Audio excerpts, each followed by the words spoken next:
एक जानवर जिसे इंसान ने कभी अपना दुश्मन कहा तो कभी रक्षक, कभी राक्षस तो कभी देवता का साथी। ये है भेड़िया। आज हम जानेंगे भेड़ियों के पीछे छिपे रहस्यों को, विज्ञान से लेकर माइथोलॉजी तक। भेड़िए को गुलाम नहीं बनाया जा सकता, क्योंकि भेड़िया सिर्फ एक जानवर नहीं बल्कि जंगल की आजादी का प्रतीक है। कुत्ता इंसान का वफादार साथी बन गया, लेकिन भेड़िए ने कभी अपनी आत्मा को झुकने नहीं दिया। वो जंगल का राजा नहीं है, फिर भी उसकी दहाड़ और उसकी आंखों की चमक इंसान को याद दिलाती है कि असली ताकत आजादी में है, न कि बेड़ियों में। भेड़िए को बांधने की कोशिश करना ऐसा है जैसे तूफान को अपनी मुट्ठी में कैद करना। वो कभी भी पूरी तरह से काबू में नहीं आ सकता, क्योंकि उसकी रगों में गुलामी नहीं, जंगलीपन की आग बहती है। शायद यही वजह है कि भेड़िया हमें यह सिखाता है कि चाहे हालात कितने भी कठिन क्यों ना हो, अपनी आत्मा को कभी मत बेचना, क्योंकि असली ताकत अपनी आजादी और पहचान को बचाए रखने में है। भेड़िए दुनिया की सबसे एडवांस शिकारी प्रजातियों में से एक है। अपने इलाके में इन्हें शेर और इंसानों को छोड़कर बाकी किसी से कोई खतरा नहीं होता है। इनकी हुंकार 10 किलोमीटर दूर तक सुनी जा सकती है। ये सिर्फ डराने के लिए नहीं, बल्कि लोकेशन शेयर करने का तरीका है। भेड़ियों की सूंघने की शक्ति इंसान से 100 गुना ज्यादा होती है। वैज्ञानिक मानते हैं कि इंसान और भेड़िया का रिश्ता बहुत पुराना है। इंसानों ने अब से लगभग 30,000 साल पहले भेड़ियों की कुछ प्रजातियों को पालतू बनाया, जिससे उनके डीएनए में कुछ बदलाव हुआ और भेड़िए की कुछ प्रजातियों का विकास कुत्तों में हो गया। लेकिन बाकी भेड़िए पहले की तरह आजाद और जंगली ही रहे। पुरानी सभ्यताओं में भेड़ियों को कभी डर का प्रतीक तो कभी वफादारी का प्रतीक माना गया।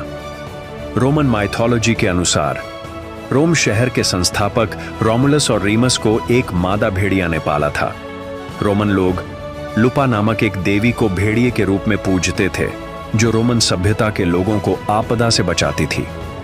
हाल ही में की गए शोधों के अनुसार भेड़ियों में भूकंप, तूफान आदि प्राकृतिक आपदाओं का पूर्वाभास करने की क्षमता पाई गई है, जिसे उनकी हाइपर सेंसिटिविटी कहा जाता है।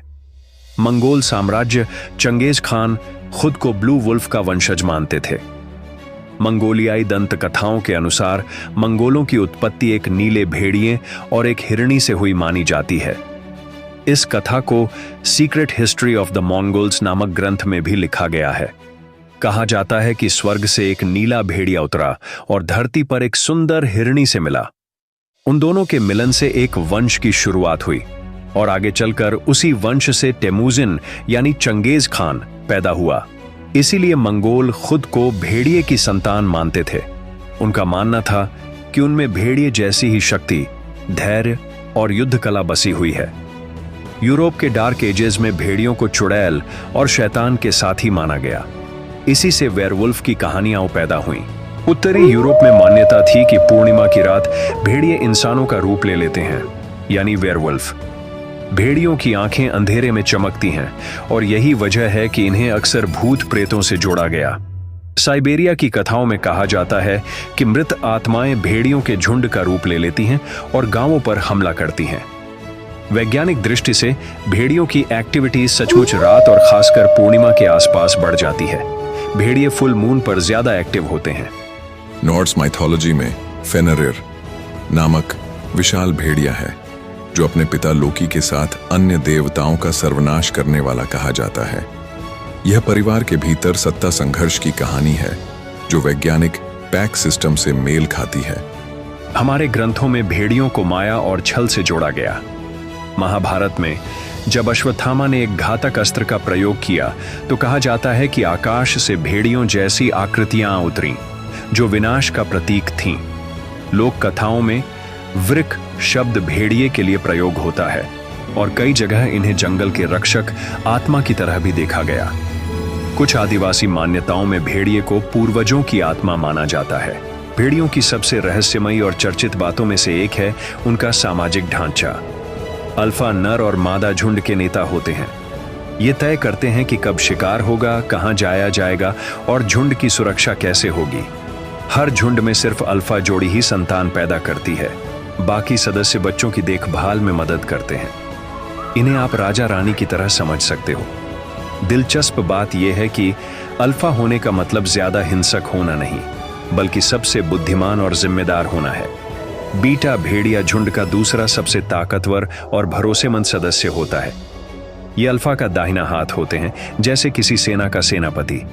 अगर अल्फा अनुपस्थित हो तो झुंड का नेतृत्व बीटा संभालता है। झगड़ों को रोकना, व्यवस्था बनाए रखना और बच्चों की रक्षा करना इनकी भूमिका होती है, यानी बीटा झुंड की रीढ़ होता है। ओमेगा भेड़िए झुंड में सबसे नीचे की पायदान पर होते हैं।